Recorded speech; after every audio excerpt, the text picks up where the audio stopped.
Bueno, ya le echamos la gasolina a esto.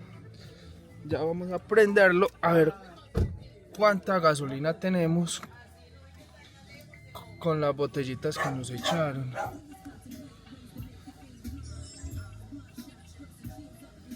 Ay, Dios santo. No, señorita, mostrar ahí. Todavía no ha mostrado. Según esto, hay que echarle más.